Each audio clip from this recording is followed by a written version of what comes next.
بسم اللہ الرحمن الرحیم۔ اس دنیا کے اندر انسان کو کچھ ذمہ داریوں کے ساتھ، کچھ رسپانسبلٹیز کے ساتھ بھیجا گیا ہے۔ انسان اور جانور میں فرق ہی یہ ہے کہ انسان اس دنیا کے اندر کچھ ذمہ داریوں کے ساتھ بھیجا گیا ہے، ایک احساس کے ساتھ بھیجا گیا ہے، کچھ فیلنگز کے ساتھ بھیجا گیا ہے، کچھ اسے حقوق دیے گئے ہیں جس کی ادائیگی اس کے ذمے میں ضروری ہے۔ انسان کو بے شمار حقوق دیے گئے ہیں، کچھ اپنوں کا حق ہے، کچھ پرائیوں کا حق ہے، کچھ ماں باپ کا حق ہے، کچھ رشتہ داروں کا حق ہے، لیکن ان تمام حقوق میں دو حقوق ہیں مجموعی طور پر۔ نمبر 1 حقوق اللہ، نمبر 2 حقوق العباد، یعنی God rights and second human rights. اس دنیا کے اندر انسان اللہ تعالیٰ کے حقوق کو لے کر آیا ہے۔ انسان کے اوپر یہ ذمہ داری ہے، اس کی یہ رسپانسبلٹی ہے کہ وہ اللہ کا حق ادا کرے۔ فار ایگزامپل، مثال کے طور پر نماز پڑھنا بندے پر اللہ کا ایک حق ہے، روزہ رکھنا بندے پر اللہ کا ایک حق ہے، زکوٰۃ کے مال کو خرچ کرنا بندے پر اللہ کا ایک حق ہے،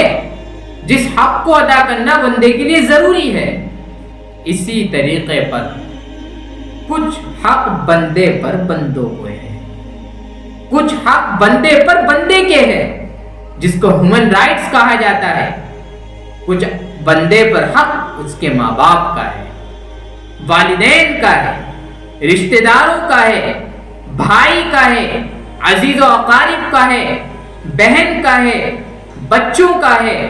لیکن انسان آج کل اللہ کے حقوق تو ادا کرتا ہے لیکن بہنوں کا حق ادا نہیں کرتا، بہنوں کی میراث ادا نہیں کرتا، ماں باپ کا حق ادا نہیں کرتا، ماں باپ کی فرمانبرداری نہیں کرتا،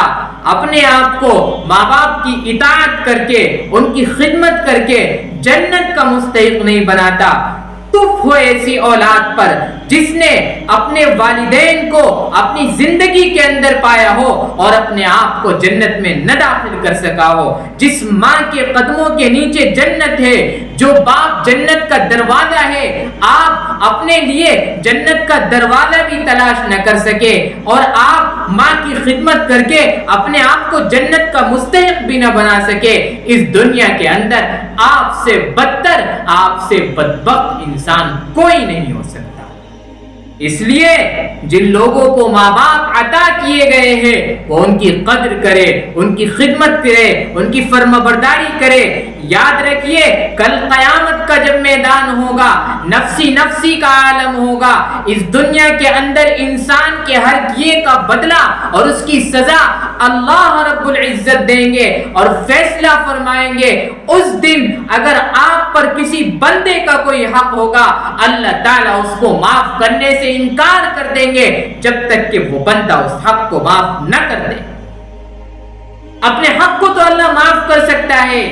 تو نے نماز نہیں پڑھی، چل تجھے معاف کیا۔ تو نے روزہ نہیں رکھا، چل تو نے میں اپنے رحم سے، اپنے فضل سے معاف کیا۔ تو نے زکوٰۃ ادا نہیں کی، ایک مرتبہ تجھے بخشش دی جاتی ہے۔ لیکن اگر ماں باپ کو گالی دی ہوگی، بہن کا حصہ نہیں دیا ہوگا، رشتہ داروں کے ساتھ غلط سلوک کیا ہوگا، اخلاق اور کردار اور کریکٹر کو پیش نہیں کیا ہوگا، جن حقوق کو اللہ تعالیٰ نے بندوں پر بندوں کے واجب کیے ہیں ان کو ادا نہیں کیا ہوگا، اس وقت میرے عزیزو جن کے حق آپ پر ہے جب تک کہ وہ آپ کو نہ معاف کر دیں گے، اللہ تعالیٰ بھی معاف کرنے سے انکار کر دے گا۔ ایک حدیث کوٹ کرتا ہوں، اللہ کے نبی علیہ السلام نے اپنے صحابہ سے فرمایا، اتدرون من المفلس، کیا تم جانتے ہو مفلس کون ہے؟ صحابہ نے عرض کیا، یا رسول اللہ،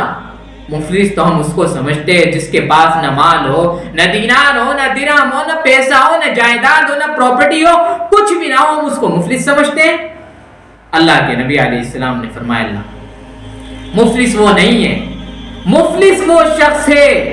جو کل قیامت کے دن نمازوں کی گٹھری بھی لے کر آئے گا، روزوں کی گٹھری بھی لے کر آئے گا، زکوٰۃ کی گٹھری بھی لے کر آئے گا،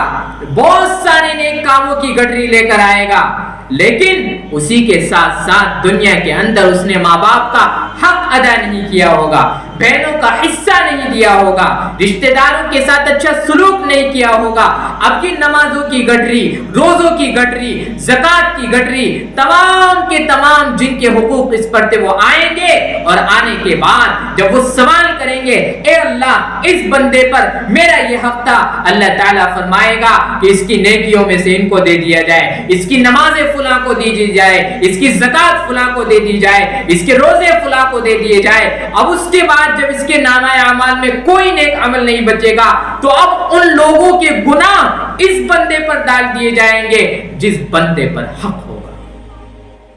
اللہ کے نبی نے فرمایا ھذا المفلس، یہ مفلس ہے حقیقت میں، اس لیے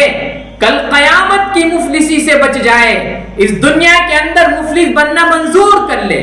مال نہ ہو، درہم نہ ہو، جائیداد نہ ہو، پراپرٹی نہ ہو، لیکن کل قیامت کے دن کی مفلسی سے اللہ ہماری حفاظت فرمائے، اس سے پناہ مانگے اور اس مفلسی سے اپنے آپ کو بچانے کی کوشش کرے، لوگوں کے حقوق ادا کرے، جن کے حق اللہ نے ہمارے اوپر واجب کیے ان کے حق ادا کرے، اللہ تعالیٰ کے حقوق بھی ادا کرے اور بندوں کے حقوق بھی ادا کرے۔ جب دنیا سے ہم اللہ کے حق کو بھی پورا کر کے جائیں گے، بندوں کے حق کو بھی پورا کر کے جائیں گے، تو ایسی پاک صاف ستھری زندگی دنیا سے ختم ہوگی کہ کل قیامت کے دن اللہ تبارک و تعالی جنت الفردوس میں بلا حساب و کتاب ہمارا داخلہ مقدر فرمائے۔